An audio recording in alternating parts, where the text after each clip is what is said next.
बार repeat करना।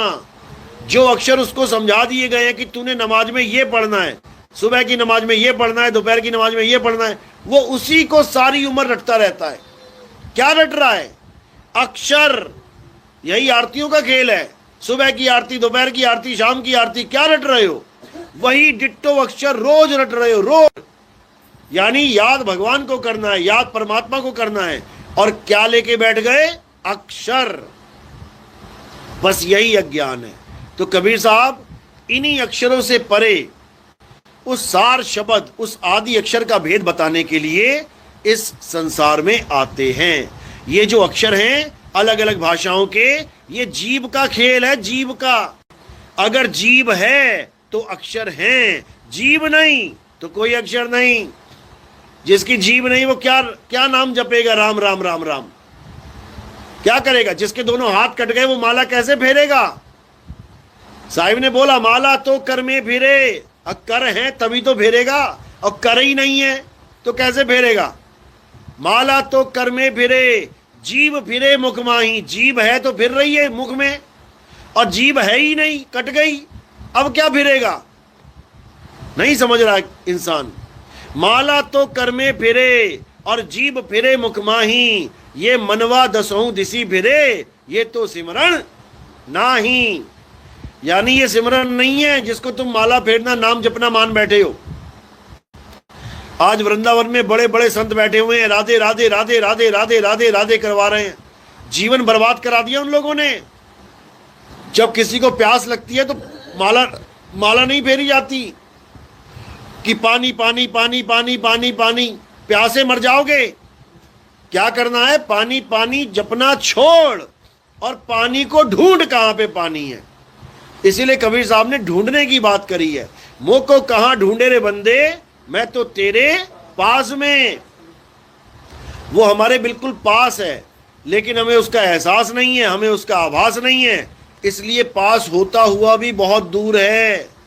जैसे दूध तुम्हारे पास है, 50 लीटर दूध तुम्हारे पास है, उसी में घी है, लेकिन फिर भी दूर है। कितना दूर है? बहुत दूर है।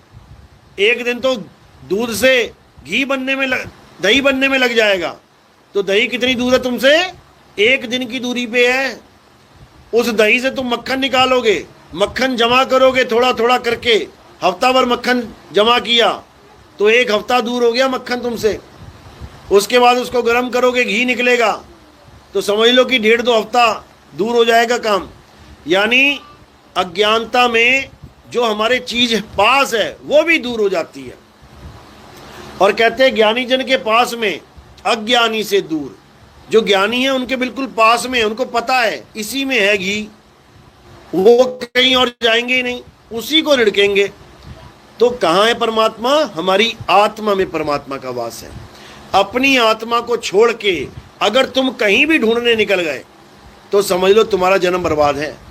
अगर अपनी आत्मा का ज्ञान छोड़ के तुम मंत्र जपने लग गए, राम राम राम, अल्लाह अल्लाह, वाहिगुरु वाहिगुरु, राधे राधे, तुम्हारा अनमोल जन्म बर्बाद है। कोई नहीं बचा सकता इसको। और ये अनमोल जन्म बर्बाद होके कहाँ चले जाओगे? वापस वहीं चले जाओगे जहां से आए हो। कहां से आए हो? 84 लाख से आए हो।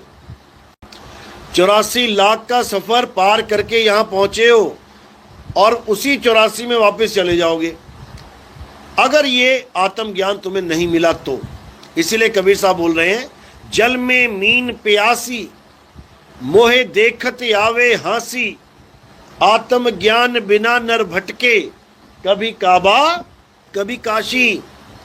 कहते हैं जल में मीन प्यासी, जितनी दूर मछली से पानी है इतनी दूर परमात्मा है। बस पानी पीने का तरीका नहीं पता, कैसे वो मिलेगा ये नहीं पता।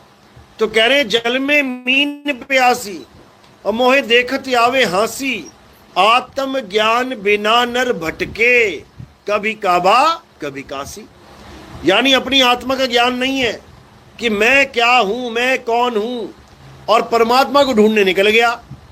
कोई पहाड़ों पे जा रहा है, कोई नदियों के पे जा रहा है, किनारों पे नहाने, कोई जंगल में जा रहा है, कोई कहीं जा रहा है, कोई कहीं जा रहा है, कोई मक्का, कोई मदीना, कोई काशी, कोई काबा। कहते हैं यही अज्ञान है, यही अज्ञान है। अपनी आत्मा को छोड़ के अगर तू कहीं खोजने चला गया परमात्मा को तो नहीं मिलेगा।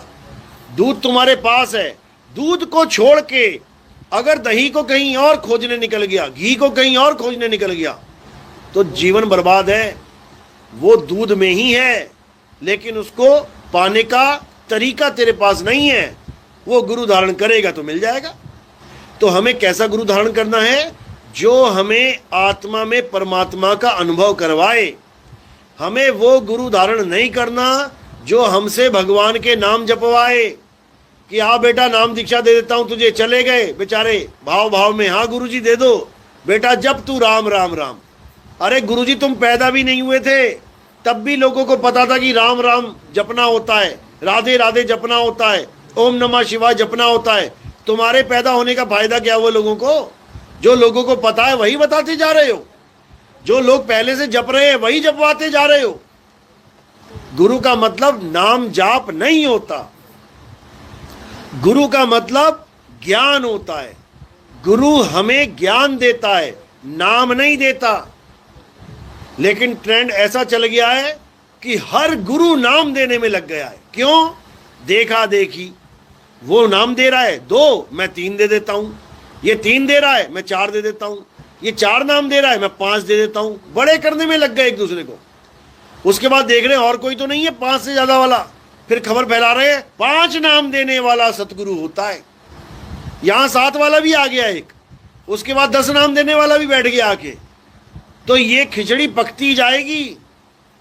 पंथ का नाम ही रख दिया 10 नामी पंथ। क्यों? 10 नाम देता हूं। अरे परमात्मा एक है और तू 10 नाम देके कहां जाएगा भाई?